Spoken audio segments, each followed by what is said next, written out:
2 days later, alone in his hotel room, Langsdorff commits suicide. He was found lying on the German ensign, the ensign of the ship, perhaps trying to atone with his own sacrifice for the disaster he had brought upon the German Navy. July 1940, in London, Prime Minister Winston Churchill confronts a new crisis. France has fallen to the Nazis. The fate of her navy is yet to be determined. France had a first-class navy, and if it had fallen into German hands, then British security would have been threatened, American security would have been threatened, and the whole naval situation would have been transformed. The neutralization of the French fleet was a necessary condition for the survival of the United Kingdom. Churchill forbids French ships in British ports to put to sea. He dispatches a powerful squadron of warships to confront what remains of the French force in the Mediterranean at a place called Mirs el Kabir, Algeria. It is an impressive show of British sea power. 2 35,000-ton battleships, the carrier Ark Royal, and leading the squadron, Britain's ultimate symbol of naval supremacy, the battle cruiser HMS Hood. At 42,000 tons with 8 15-inch guns, the Hood is considered the most powerful warship in the world. At 32 knots, she is also among the fastest. HMS Hood is the embodiment of British sea power, an imperial status symbol. Aboard the Hood, in command of the British Strike Force, is Vice Admiral James Somerville. He anchors his flotilla at Gibraltar and prepares to send his emissary, Cedric Holland, to reason with the French Admiral, Marcel Gensoul. In a final briefing to his officers aboard the Hood, Somerville is grave. "I am ordered to inform the French. They must either bring their ships to British harbors and fight with us, steam with reduced crews through a British port and demilitarize their ships immediately, or scuttle them. Should the French be unwilling, we must then destroy the French ships." For 2 days, Holland travels back and forth between Gensoul and Somerville. The admiral is immovable. If he accepts any of the British options, he will betray his word to the Germans and France will be punished. And so shortly after noon on July 3, 1940, the Hood trains her guns on the port of Mirs el Kabir, where 4 French battleships and a collection of auxiliary vessels lie defiantly at anchor. France and England have not fired a shot at each other in 125 years. The British battleships open fire. In just 10 minutes, 3 French battleships and a destroyer are out of commission. Churchill has called it the deadly stroke. When it is over, 1,290 men of the French Navy are dead. 1,000 more have been wounded. The French admiral presides over the mass burial. He says, "If there is a stain on the flag, it is certainly not on ours." Aboard the Hood, Admiral Somerville writes to his wife, "We all feel thoroughly dirty and ashamed. I think it was the biggest political blunder of modern times."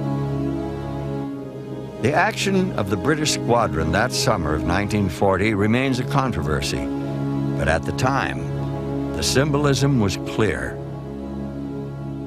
Churchill was determined to demonstrate to the United States that Britain was serious about staying in the war. Britain was not going to do a France, and therefore Britain was worthy of American support. Control of the Mediterranean was an essential element of the British war plan in 1940. On 11 November, just 4 months after the attack on Mirs el Kabir, the British carrier Illustrious maneuvers into position. For the first time in naval history, the British will attempt a surprise attack by carrier-based aircraft against an enemy naval base. Their target, the Italian port of Taranto.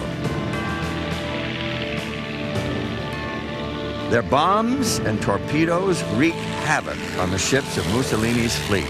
John Neal of the Fleet Air Arm was in the first wave of planes. We were absolutely cock-a-hoop. We really were, because we saw at once that we had reduced the Italian fleet to on a par, or perhaps even less than our own fleet. So no longer were they really an immediate danger to us in the Mediterranean. We also felt that we had put one in the eye of the battleship boys, shall I call them, or the big ship gunners, who in effect ruled the Navy in those days. Word of the mission's unqualified success catches the attention of the top-ranking officer in the United States Navy, Admiral Harold Stark. He is concerned that what happened to the Italian fleet at Taranto could easily happen to the American fleet secluded in Pearl Harbor. Admiral Stark sounds the alarm, which goes largely unheeded in Washington. But not in Tokyo. On hearing the news from Taranto, the commander-in-chief of Japan's combined fleet, Admiral Yamamoto, turns to his chief of staff and says, an air attack on Pearl Harbor might be possible now, especially as our air training has turned out so successfully. Spring 1941. The Japanese continue their aggression in Indochina and sign a war pact with Germany. Most of Europe is under the Nazi boot. Hitler is pleased with his new Japanese ally as he presides over the launch of Germany's newest, most formidable weapon, the battleship Bismarck. The ship is referred to as he, in deference both to its namesake, the great Prussian Chancellor, and the masculine warrior tasks for which it was created. On one speed trial in the Baltic, he reaches 30.8 knots. The ship boasts 8 15-inch guns and a sophisticated fire control system. Bismarck's armor consumes 40% of the ship's weight. The battleship is the perfect symbol for the Third Reich. And yet, Bismarck is far too valuable to place in harm's way. Its mission is to hunt enemy merchant ships, as do the other German raiders. On May 19, 1941, Bismarck steams to sea on its maiden voyage.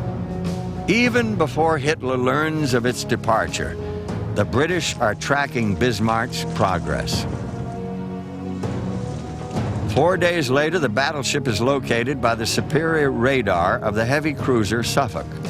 Now the Royal Navy knows Bismarck is on the move, racing for the North Atlantic. HMS Hood and Prince of Wales are dispatched to intercept. By 5:45 on the morning of 24 May, the Hood and Prince of Wales have closed within 13 miles of Bismarck. Hood fires first. Bismarck immediately returns fire. The first shells strike the Hood's fused torpedoes at midships, and she explodes. The battle was over in a matter of minutes. Hood blew in two, a huge explosion, witnessed in horror from Prince of Wales. Hood's going at 28 knots, the stern section virtually drove herself into the sea, and the bow section canted up. A final salvo was seen being fired from the foremost guns uselessly into the sky. In a few seconds, Hood was gone. Of the ship's total company of 1,419, 3 survivors cling to life rafts in the icy water. Only one, Sigelman Ted Briggs, is alive today. I felt myself being dragged down, and I was trying to get away. And the next thing I knew was I suddenly seemed to shoot to the surface. When I came up, there wasn't another soul inside. I looked around, and she was about 50 yards away, and she was vertical with the water. And the B turret was just going under. I panicked, and I turned and swam as fast as I could away from her. And when I looked around again, she'd gone. Those on the upper deck, a lot were killed and wounded before she went. And the others, I suppose, were just taken care of by suction. But only 3 of us came up.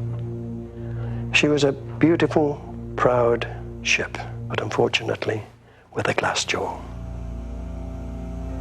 HMS Hood's glass jaw was a function of her design.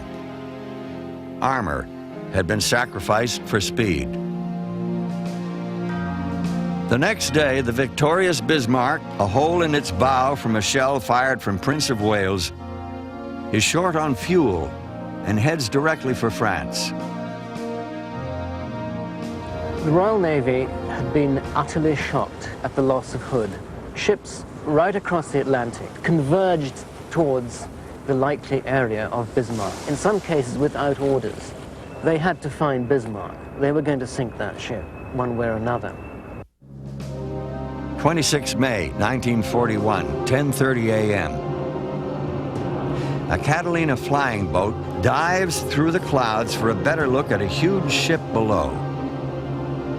It is met with a hail of gunfire from the Bismarck, trailing oil at 20 knots, less than 12 hours from freedom in France. But only 50 miles away is the British carrier Ark Royal. Within minutes, 15 of the Ark Royal's swordfish are in the air. Most of their torpedoes will miss, but one jams the Bismarck's rudder and plants the seeds of its destruction. Royal Navy battleships will finish the job. Bismarck died under very severe bombardment, was shot to pieces at close range. It was very bloody, and nearly 2,000 men died. It was a human tragedy. A very stout ship, slow death, hammered to pieces. In less than half an hour, the greatest German warship of all time rolls over and sinks. The victim of 400 shells, 15 well-placed torpedoes, and British resolve to revenge the Hood. By the fall of 1945, after more than 6 years of the fiercest fighting the world has ever seen, all of Germany's battleships have been sunk, and Japan's monster battleship, her last hope for victory, is also at the bottom of the sea. World War II is over.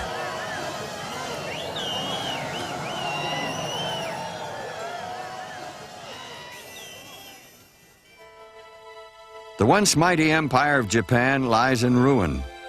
President Harry Truman from Missouri prepares for peace. I have received this afternoon a message from the Japanese government.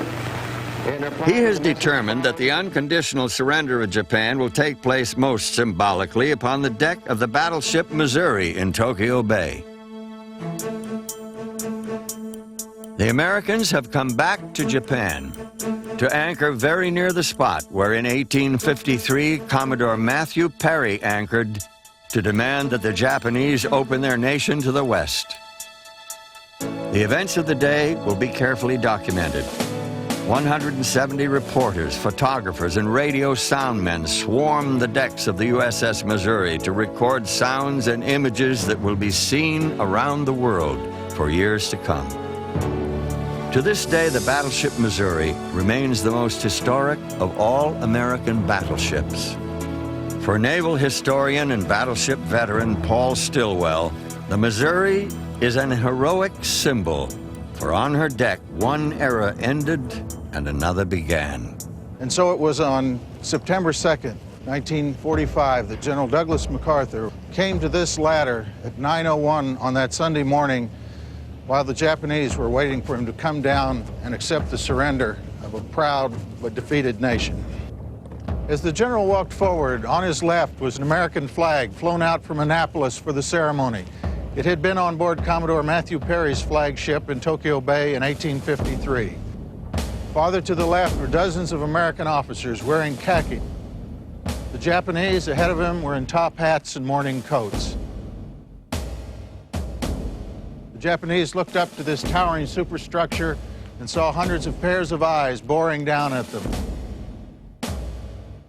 There was an eerie silence on board the deck of the Missouri as General MacArthur came to the end of his walk.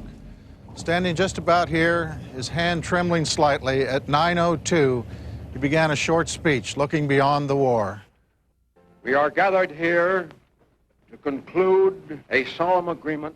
At 9:04, Foreign Minister Mamoru Shigemitsu signed on behalf of the Japanese nation. Then the military representative. Then General MacArthur signed for the Allied powers. Finally, one by one, the representatives of the Allies came forward. Whereby these proceedings are closed. And so, on board a battleship, ended the greatest war in human history.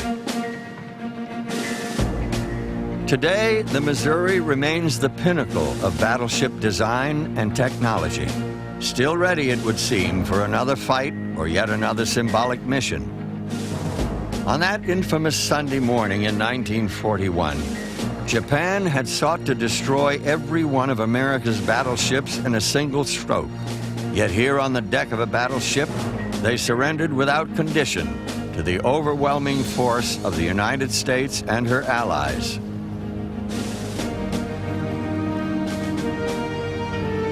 The living symbol of that force remains the battleship Missouri. Missouri Captain Lee Case. She is a ship with a heart and a soul. And the soul of the ship has always been and always will be the past, present, and future sailors that serve on her.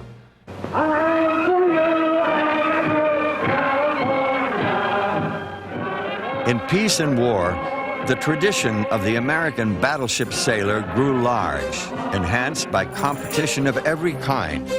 They were like rival schools cheering on their own.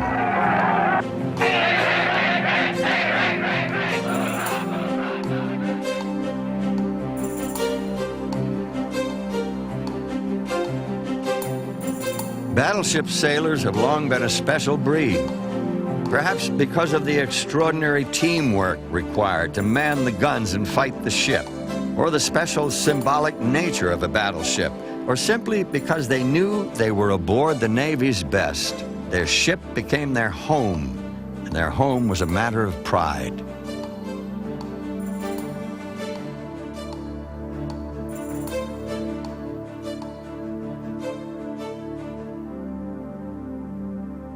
Between 1920 and 1941, America's fleet included up to 18 battleships that cruised the oceans of the world to train their crews and fly the flag.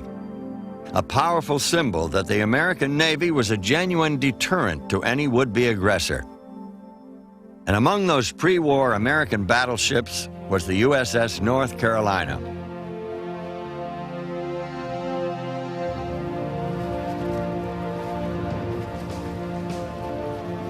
Today, she rests as a state memorial in Wilmington, honoring the more than 10,000 North Carolinians who fought and died in World War II. Welcome to the USS North Carolina. A visit aboard the North Carolina is a visit back in time. And as you begin it, let us tell you something about this giant of a ship. We should start by saying there have been 3. Here, some 2,500 men once lived and worked, and carried on the business of war in a city at sea.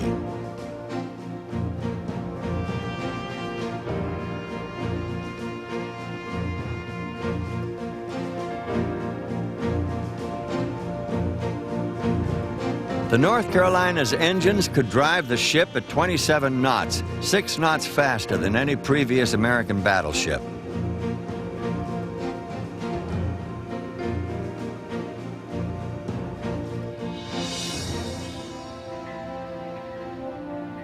Here rest the 9 great guns of her main battery, fired 2,396 times in 9 operations by crews that often worked around the clock in the suffocating heat of the Pacific.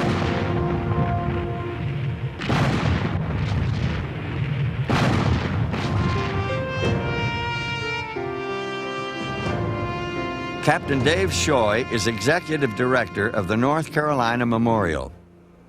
He explains how the crew worked the guns. This is the lower projectile flat from where the crew would take the chosen type of ammunition, be it the 2,700-pound armor-piercing or the 1,900-pound high-capacity projectile, and raise it up to the gun house to be placed in the barrel. Each steel barrel weighs 96 tons and can be loaded in 30 seconds. The first projectile is already in place to be raised up to the gun house. Once this projectile is clear, the next projectile is slid into place. A full 9-gun broadside of armor-piercing projectiles delivers a total weight of 24,000 pounds and can penetrate more than 20 inches of the strongest hardened steel. For every projectile, it takes 6 90-pound powder bags.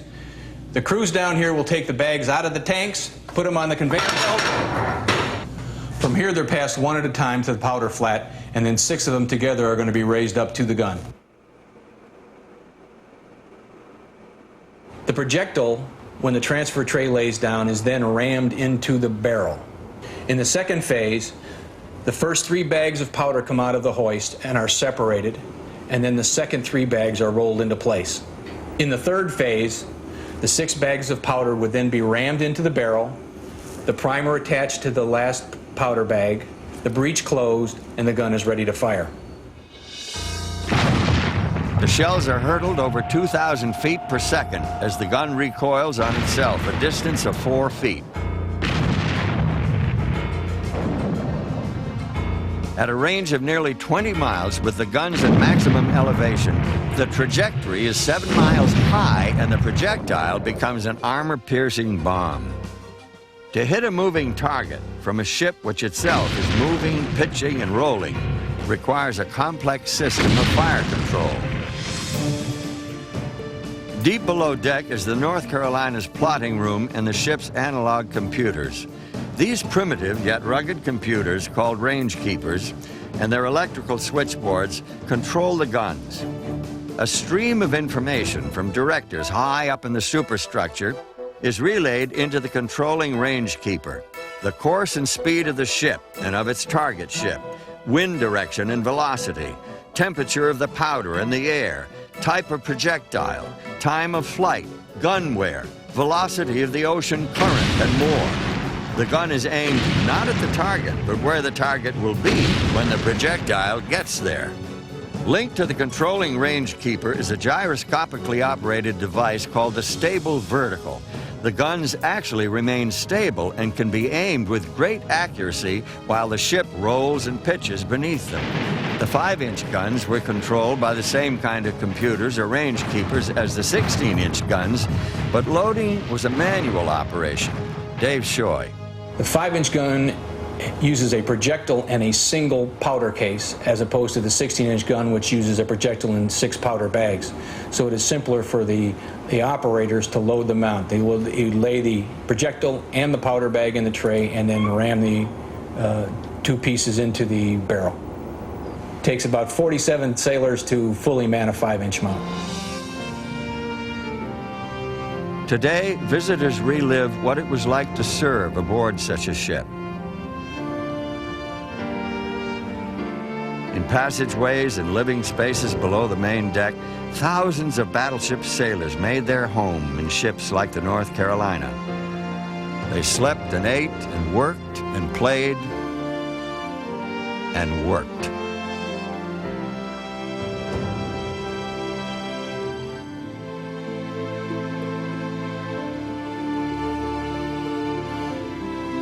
The galley served up 3 meals a day and then some. There was a store and a post office, and on a battleship there was ice cream at the soda fountain.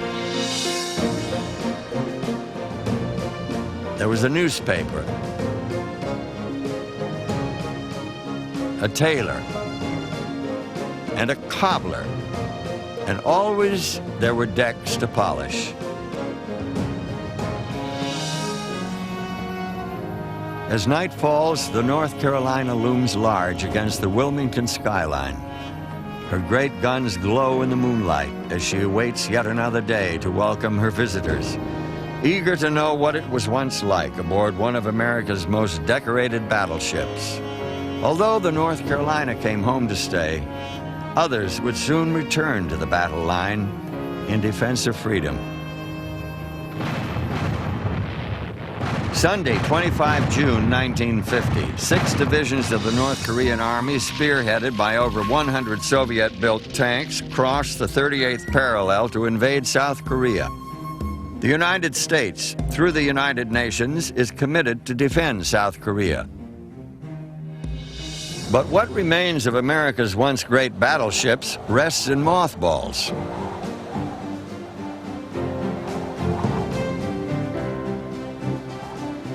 Only the Missouri, the last battleship commissioned by the United States Navy, is still at sea.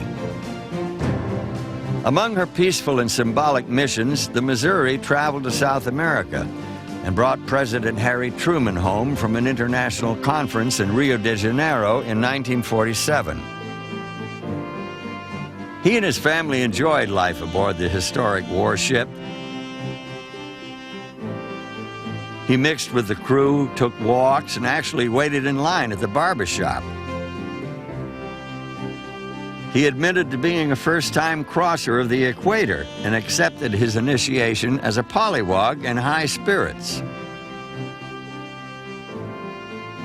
From 1948 to 1950, the world's most famous battleship was at sea as a training ship.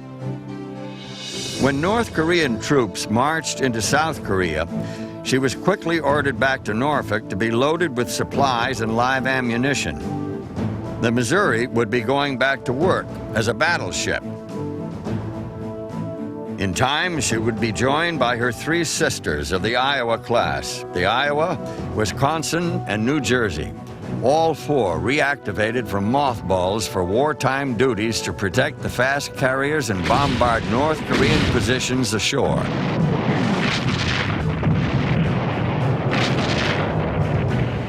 September 1950, the battleship Missouri has fought through 2 hurricanes, arriving too late for support of the American invasion at Incheon.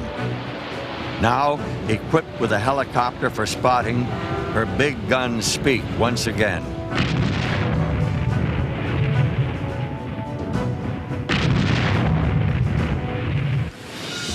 Just before Christmas 1950, the Communist Chinese came into the war on the side of the North Koreans. 7 Chinese divisions converged on a single division of American Marines at Chosin Reservoir. The Marines fought their way to the tiny port city of Hungnam. The Missouri was there. Lee Royal was aboard. We fired night and day.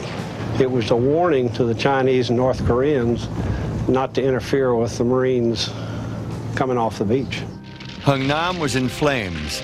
The American Marines, along with North Korean civilians, their goats and chickens, had escaped. The last of the UN soldiers had set charges in the ammunition dump to keep it from the approaching Chinese. As the Missouri weighed anchor to leave the harbor, the earth shook with a gigantic explosion. While the Missouri was steaming in Korean waters, her sister ship, the New Jersey, was being recommissioned.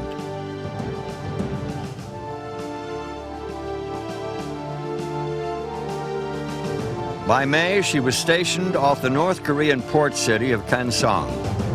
At 5 in the morning of May 20, the guns of the New Jersey were fired in anger for the first time since 1945. After 6 months of operations off the coast of Korea, the New Jersey is relieved by her sister ship, the Wisconsin. And for 6 months in 1952 by the Iowa. Before the war is over, all 4 Iowa-class battleships will have seen action in Korean waters. After Korea, there were diplomatic cruises, training missions, and NATO maneuvers.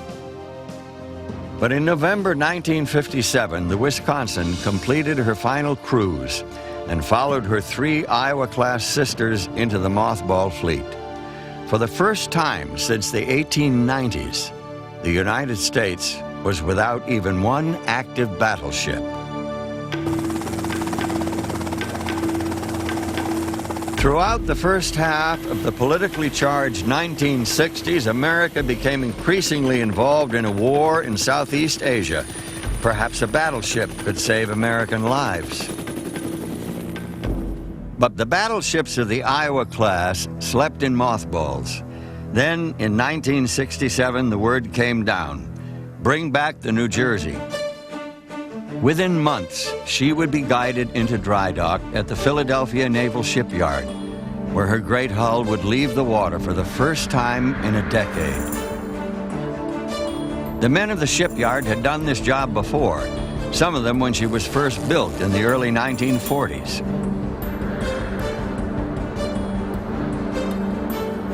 From scaffolding high in the superstructure and in spaces below, the men of the Philadelphia yard would bring the ship back to life, updating her electronics for the Navy of the 1960s. Finally, after nearly a year of work, the reborn New Jersey steams triumphantly to sea.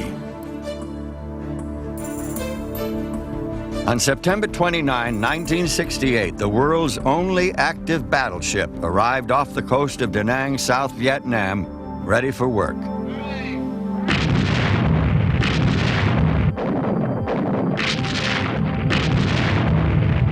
Captain of the New Jersey at the time was the colorful J. Edward Snyder. The commanding officer of the field hospital said that he was taking incoming. Incoming means that the North Vietnamese were shelling his hospital while they were trying to do operations. And would I consider lobbing a shell over his hospital just for the heck of it to try to see if that would stop them? And I said, well, I'd be perfectly willing to do that. Let me take a look at what the situation is. And of course, one of my officers said, you can't fire over your own troops. And I said, they're not troops, they're the hospital. He said, well, that's worse. I said, oh, shut up, we're going to do it anyhow. So we would stand up there and between the hours of 1 o'clock and 3 o'clock in the morning, fire randomly 2 shells directly over the hospital and have the explosion go several thousand yards over the hospital. And not one time during the 30 days we did that did the hospital take incoming from the Vietnamese. Throughout her tour in Vietnam, the New Jersey was a constant object of attention from the press. On one occasion, a reporter approached Captain Snyder and asked about the ship's real effectiveness. I said to him, well, why don't you ask the people we're supporting, for heaven's sakes? They're the people that know whether I'm effective or not, or whether the ship's effective. So he goes ashore, he comes back, and he shows it to me, and he plays me the tape. And the last line of the tape was, if it hadn't been for the Big J, they would have zapped our ass. By June of 1969, the New Jersey was back home in friendly waters. And only 6 months later, on a damp and chilly day in Bremerton, Washington, an old story was being repeated once again. For the second time, the New Jersey had been consigned to the mothball fleet. Her new captain, Robert Peniston, voiced the feelings of many when he said, "The hour cometh, and now is to say farewell. Rest well, yet sleep lightly, and hear the call."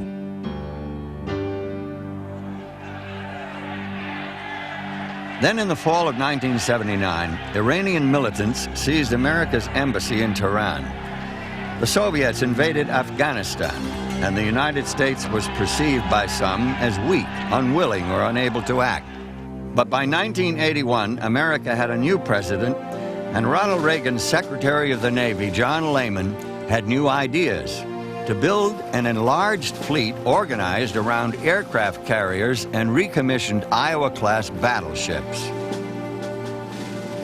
By summer, President Reagan had signed the new defense legislation, and all 4 of the Iowa-class ships were on their way back. They would be transformed, modernized with the very latest of weaponry. No longer would their offensive action be limited to the range of their historic 16-inch guns. 8 box launchers for 32 Tomahawk cruise missiles with a range of 1,500 miles, and 4 quadruple canister launchers for 16 close-in Harpoon anti-ship missiles were mounted in the superstructures. 4 Vulcan Phalanx weapon systems would provide defense against enemy aircraft and incoming missiles. New communication systems, air search radar, and improved living spaces equipped the Iowas for the 1980s.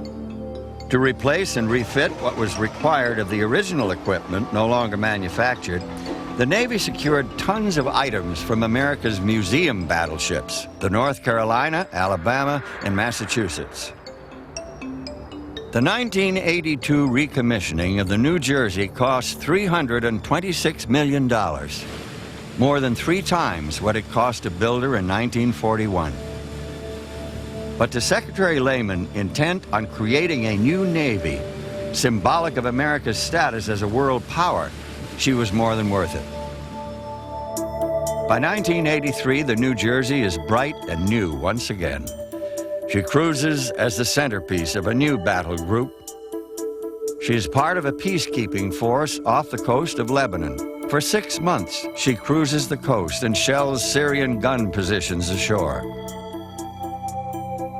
In time, she is joined at sea by the USS Iowa and her sister ships, Missouri and Wisconsin. Ralston, what do you have on Skunk about 5 degrees off the port bow? Yes, sir. It's Skunk India, bearing 255, 21,000. Course 075. Evaluator, I have an update on the Kenda. Very well. All stations report, ready for call for fire. All stations report and ready to call for fire. Report, ready to call for fire. On a routine training mission in the spring of 1989, as the crew of the Iowa prepares to fire the center 16-inch gun in number 2 turret, something goes terribly wrong. 47 sailors are killed in a tragedy that to this day has not been fully explained. And as the Cold War comes to an end the next year, the Iowa and her sister, the New Jersey, are again to be decommissioned. Only the Wisconsin and Missouri continue to cruise and train with the modern Navy, flying the flag, awaiting the day when they too will be returned to mothballs, sold as scrap, or converted as museums. No one yet realized that America's 2 remaining battleships would soon fight their 3rd war, perhaps their final war. In Operation Desert Storm, the battleship was once again an integral part of the American strike force. From their decks, Tomahawk cruise missiles were launched at targets up to 800 miles away in Iraq and Kuwait. They were so accurate and destructive that eventually the coalition ran out of targets. No hostile fire ever reached the battleships.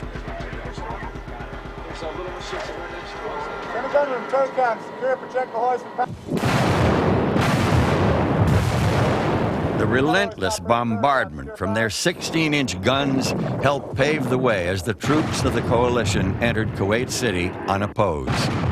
And all the while, the battleship sailors aboard their ships watched their success, as did the rest of the world.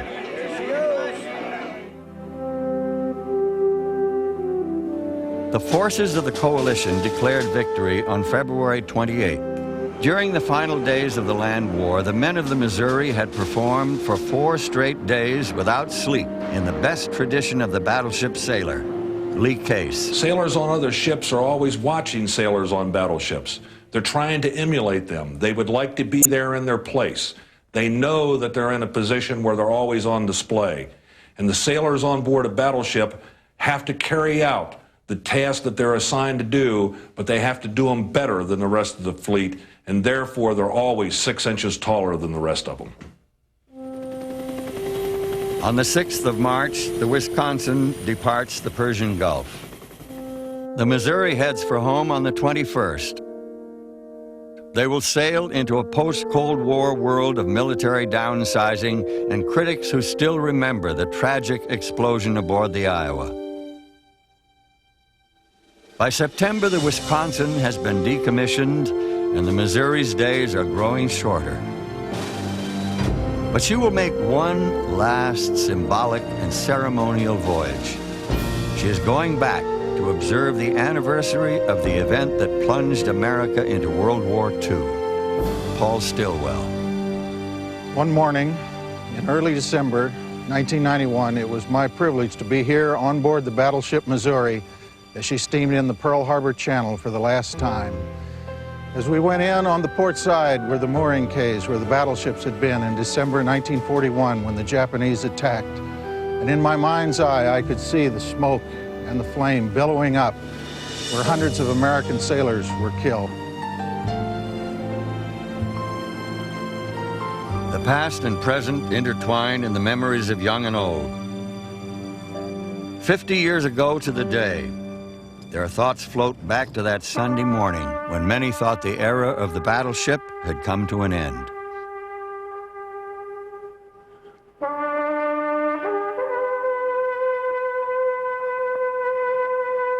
For the Missouri, symbol of all the great battleships of the Second World War, it has been a journey back in time. The next chapter in her long life can now begin.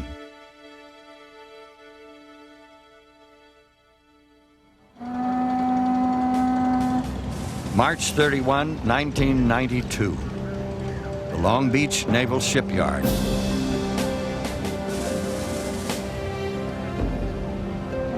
Her equipment inactivated, her compartment stripped of every usable item. The world's last active battleship is to be decommissioned.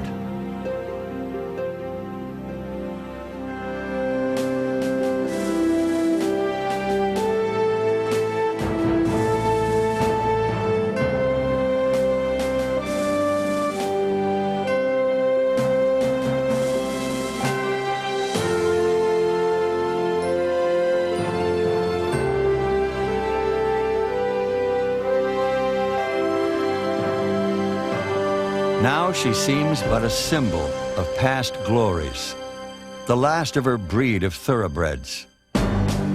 For 100 years, they changed the world into which they had been born. Dreadnought began an arms race that never seemed to cease. To this day, major powers still seek the ultimate weapon. For the first 50 years of its life, the battleship was that weapon, the nuclear weapon of her day.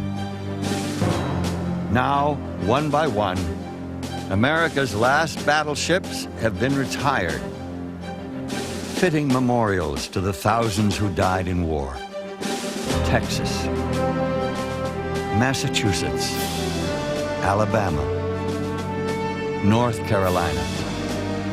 And now the Missouri is in receipt of her final orders, her guns silenced, her system shut down. She will pass from history into legend and take her place moored near the battleship Arizona as a memorial in Pearl Harbor. Two great warships that mark the beginning and the end of the greatest conflict in human history. Missouri, her name officially stricken from the Register of American Naval Vessels, awaits her fate. The bugle no longer calls her crew to quarters. And yet on those days when the sun glistens on her great guns and the wind whistles down her decks, the ghosts of another time would still seem to speak the question. Is this not the great dreadnought of 3 wars, the peacetime symbol of power the world over? Were not her weapons the finest in the world? And did they not speak peace as well as war? For 50 years, the symbol of American naval power. The battleship. For a century, its guns spoke for the great nations of the world. Instruments of death and destruction, mighty symbols of national strength and resolve. The battleship, a warrior for all time.